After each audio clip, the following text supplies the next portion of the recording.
selamat pagi pemirsa dimanapun berada.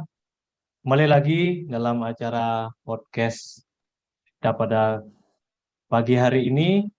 Nah, pada kali ini kita akan membahas tentang kedudukan, peran, hak dan kewajiban, kode etik, dan kode perilaku ASN. Nah, jadi kita sudah kedatangan narasumber nih, ada 3 narasumber, yaitu yang pertama Ibu Merling Tonia Litron Litros Mesak MPD. Ya, selamat pagi Terima Ibu. kasih. Selamat pagi. Nah, yang kedua ada Bapak M. Izat Rodiansah SH. Selamat pagi Bapak. Selamat pagi. Oke, dan yang ketiga ada Ibu Lugede Kaisar Risiandi SE. Selamat pagi Ibu. Halo, selamat pagi. Wah, semuanya kelihatan bersemangat ini akan membahas materi tentang manajemen ASN pada pagi hari ini. Ya, jadi tanpa berlama-lama lagi, kita saksikan bersama pemaparan dari para pemateri tentang kedudukan, peran, hak dan kewajiban, kode etik, dan kode perilaku ASN. Ya, silakan. Yang pertama, ini dalam podcast kita hari ini, materi akan disampaikan oleh Ibu Merling yang akan menyampaikan kedudukan dan peran ASN. Nah, untuk itu saya silakan Ibu Merling untuk menyampaikan materinya. Baik, selamat pagi semuanya. Terima kasih untuk waktu yang diberikan kepada saya.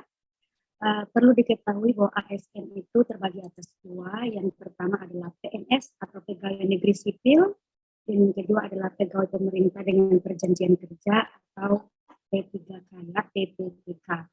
Baik, apa sih tujuan ASN? Tujuan ASN ini kembali lagi kepada tujuan nasional dalam pembukaan Undang-Undang Dasar 1945, yaitu melindungi segenap bangsa Indonesia dan seluruh tumpah darah Indonesia, memajukan kesejahteraan umum, mencerdaskan kehidupan bangsa, dan ikut melaksanakan ketertiban dunia yang berdasarkan kemerdekaan, perdamaian abadi, dan keadilan sosial. Karena itu, seorang ASN berperan sebagai perencana, pelaksana, dan pengawas penyelenggaraan tugas umum pemerintahan dan pembangunan nasional melalui pelaksanaan kebijakan dan pelayanan publik yang profesional, bebas dari intervensi politik, serta bersih dari praktik korupsi, kolusi, dan nepotisme. Nah, kemudian kita lanjut kepada narasumber yang kedua, yaitu Bapak Muhammad Izat. Ya, betul ya, Bapak Muhammad Izat.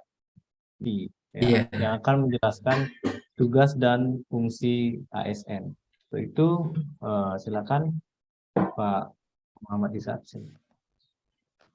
Baik, terima kasih sebelumnya pada yang terhormat host kita dan juga narasumber. Pada kesempatan kali ini saya akan menerangkan sedikit tentang fungsi dan tugas dari aparatur sipil negara.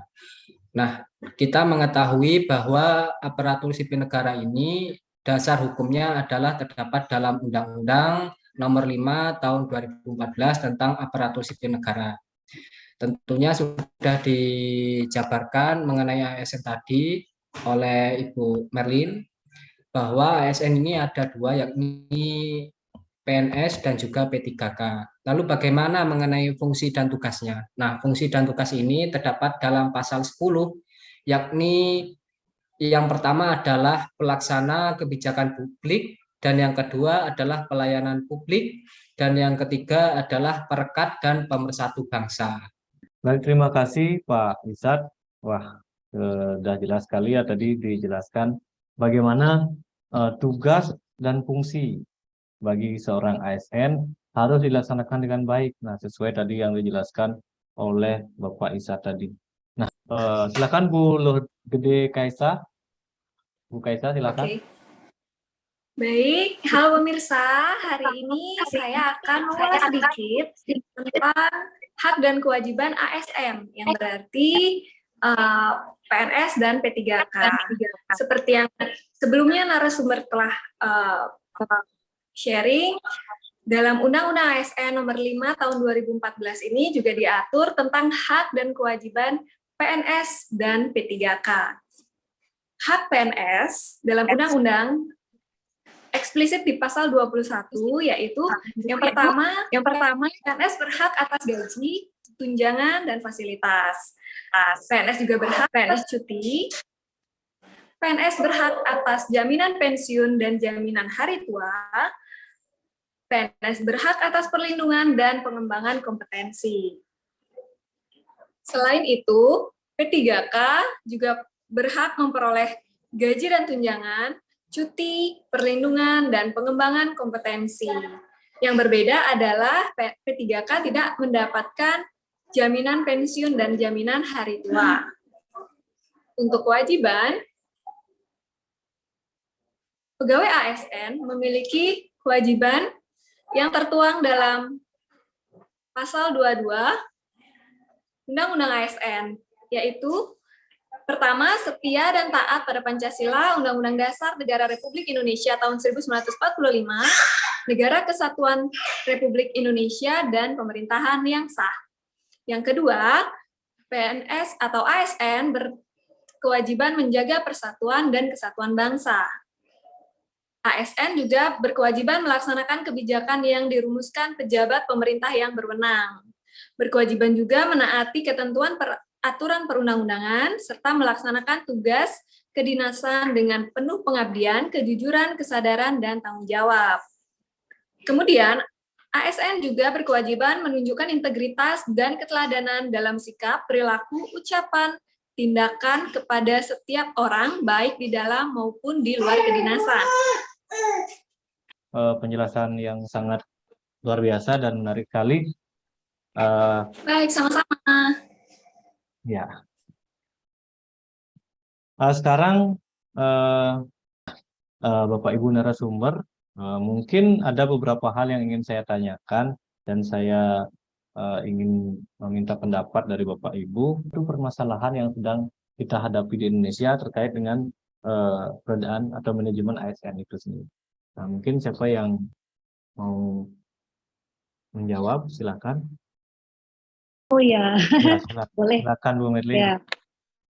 Ya, kalau dari saya sejauh ini manajemen ASN di Indonesia cukup terlaksana dengan baik ya.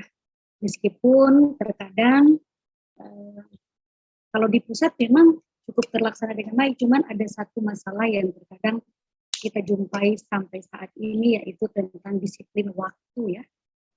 Bagi ASN supaya bisa melaksanakan tugas dan fungsi dengan baik. Nah, mungkin siapa yang pertama ini? Sebagai closing statement ya, silakan. Oh, baik. Saya dulu ya.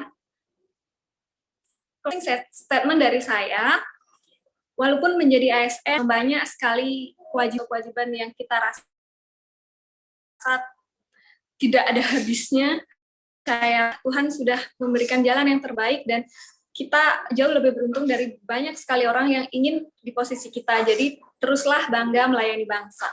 Terima kasih. Ya, baik. Dari saya close statement-nya adalah sebagai seorang ASN, kita adalah teladan. Kita akan dilihat oleh banyak orang, baik itu masyarakat maupun teman kita atau pimpinan kita.